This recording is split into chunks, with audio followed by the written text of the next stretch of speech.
So this is going to be fairly somewhat of a simple video where we are going to be looking at the latest information and data if we have, quote, flattened the curve or if the worst is yet to come. At the end of this video, I'm going to be offering up my recommendations and solutions, which most likely will surprise you. But before we get into that, plus a lot more, because of, being accurate and a reliable news organization that has, again, made a lot of the important calls here, we have been punished by YouTube that has deemed our content harmful to the viewers, so we are fully demonetized. To make up for those losses, we have also a t-shirt store, and from now all the way up until April 12th, we have a special promo code launching right now that gets you 10% all of the gear. All that information, of course, is in the description down below. And, helps us after being screwed by YouTube. Now, of course, the situation that we're dealing with is not an easy one, but also one that will take you, having an open mind and looking at information that might make you uncomfortable to understand the larger picture of what is happening here. Especially with the information that we're getting, like New York City having its worst day so far, reporting 799 people losing their lives to this sickness within the last 24 hours. But even though we're seeing the third straight day of record high mortality cases in New York City, we also have to understand that we're seeing also the number of people who are hospitalized actually go down. And from the data we're seeing, some people are saying that this is a, quote, flattening of the curve, and that with these latest improvements, it's a sign for hope that a lot of these bigger problems could be coming to an end. Now, when you look at that, as well as the projection data that was telling us that on April 4th of this year, New York City would have 65,000 people in hospital beds. Those were the official projections, but as of a couple of days ago, April 4th, there's only 16,000 people needing hospital beds. And the reality of the situation was a lot different than predicted, as now even the doctor that's the face of this crisis, Dr. Fauci, says that the numbers have been dramatically reduced and that the death toll could be as low as 60,000 people, which if you compare to the previous projections is a lot lower. Now, is this because of social distancing? Well, the projections previously before had social distancing already implemented in them. So what was it that brought these projection numbers so down? Why are less people being hospitalized than projected? Is it the lockdown? Is it people staying away from each other? Is it public awareness of what's going on, people wearing masks, or these potential new treatments? Well, let's be honest here. We still don't know. Data there is still inconclusive. But again, this data is also correlated in what we're seeing in Europe, specifically Italy and Spain, where the numbers are slowing down. Now, a couple interesting things to look at. Does this mean we're in the clear? Does this mean it's finally over? Does this mean everything could go back to normal? Well, I'm going to try to answer that at the end of the video. But again, there's a lot of information. There's a lot of conflicting data. Also, I recently saw the charts of pneumonia deaths that were being reported and officially questioned that, as some people were pointing to that as the fact that somehow pneumonia deaths have totally stopped being recorded and that this was now recorded as deaths from, of course, this sickness. But when we look at the actual reporting of this data from years ago, the graph looks identical as it was a couple years ago as it does now, since of course there's a lag in reporting, and therefore I didn't see any correlation with this data. Now, how the deaths from this sickness are being recorded, especially with comorbidities, is something that is not universal. Every country and even each individual state does it differently. And especially with some of these tests becoming positive and negative and having false results, it is sometimes overbearing to understand what is truth and what is not. Another article that I found very interesting that I think is worth considering and looking into is the fact that 80% of the deaths coming from New York City were put on ventilators. Some doctors claim have been used incorrectly and is damaging the lungs of patients. So yeah, just a smorgasbord of conflicting information and data and numbers and the reporting that's done differently here than it is in other places and other countries and other jurisdictions. again, points a very unclear picture to exactly what we're dealing with and makes the situation that we're in that more unpredictable, especially with new questions arising after scientific studies have found that there could be a potential 14 to 17% reinfection rate among some patients of this sickness. Again, these are just preliminary studies, but some people, specifically young people, who are being tested for antibodies to fight off this sickness are reporting very low levels of antibodies, very low levels of neutralizing proteins to recover from this sickness, which again, all of this has very large implications. Korea has been able to identify 50 patients that tested positive again for this sickness. But one thing that this, officially questions is the use of, quote, herd immunity and vaccine development. Since again, the idea of a vaccine is to give you a little bit of this virus so your body fights it off. But if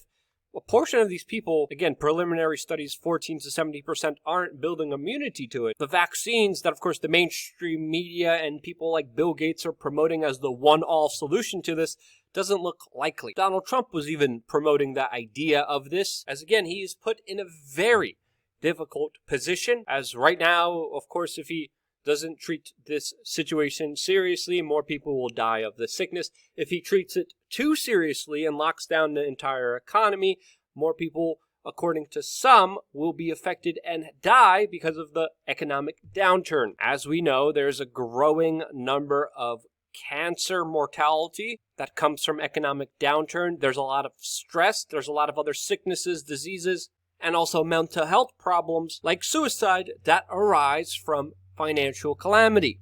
And what we're dealing right now is definitely financial calamity. And that's why some people have been so eager to reopen the economy, especially now with the low projection numbers. And would that be the right move to make? Well, some data suggests yes, if people, of course, have the right protective equipment. And I know this idea gets laughed at. It's still not treated seriously. It's culturally not taken seriously. But I remember still, just even a few years ago, throughout my travels in Asia, learning about the use of masks in places like Hong Kong that has almost eviscerated influenza, that has almost wiped out things like the flu. Why?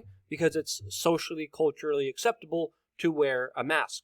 Not for your safety, but for the safety of everyone else all around you. And because everyone else cares about the people around them, because they maintain proper hygiene, because they decide to wear the mask, they've been able to have huge, amazing, positive health implications even before this entire situation. And having the right gear makes all the difference. And this is why countries all over the world are literally fighting and stealing from each other these very important masks and other medical supplies that they know is key towards having a positive impact on all of this. Meanwhile, corrupted organizations like the World Health Organization are still telling you that somehow face masks do not work.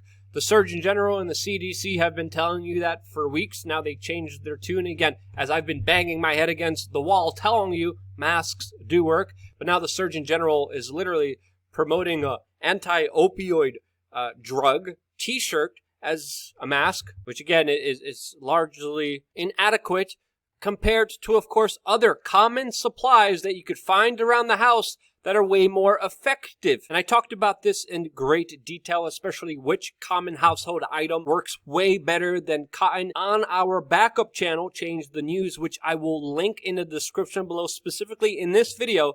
Starting around 2 minutes and 45 seconds into the video is when I talk about this specific topic. Based off, of course, data and information that will actually help you, unlike the World Health Organization, CDC, and Surgeon General that have been full of crap and lying to you for the longest time. Now again, medical professionals need this equipment first, but lying to people will only hurt them more. I mean, look at the statistics of countries and territories that wear masks: South Korea, Japan, Singapore, Hong Kong, compared to the countries that don't. Again, I've been talking about this for a very long time. I'm not going to go into it. But just look at what's happening internationally and how desperate some countries have become, as now even China is forcing Italy to buy back the supplies that Italy donated to it. Look at the masks and coming out of China that absolutely, in some places like the Netherlands, absolutely don't work and they're faulty. Even U.S. companies with factories in China are not able to export and get their own medical equipment out of the country as China is hoarding them, as of course they hold the global inventory of them, and they're using it for their own citizens. Sweden, after it ordered 4 million masks, had their order confiscated by France. The Czech Republic is reporting their face masks totally stolen from someone unknown from whom. A delivery of face masks from China that was supposed to go to France was hijacked by the United States, that literally bought off the Chinese officials on the tarmac to make sure the delivery would arrive in the United States and not for France. And in the United States, the feds are seizing masks and other equipment from hospitals that are ordering them. But we're told, don't worry, you don't need these things. You don't want them at all. And of course, the reality is that there's a global shortage. You can't get them anywhere. Again, the best thing you could do is pretty much make your own now. And there's a group that's actually doing it. Again, I point you to the video that will be linked in the description below so you can watch it. And in my opinion, until we get this issue sorted, we're not going to be able to go back to normal. Now in China, they're officially reporting that this sickness is officially over. No one is getting it. But it's also important to note here, as other people have mentioned on Twitter, China also hasn't reported any new deaths from Tiananmen Square either. And because of that and the untrustworthiness of China, and also the fact that 95% of infections could have been prevented, could have been avoided, could have never happened if China just decided to act on the information that they had 3 weeks earlier, and they did not.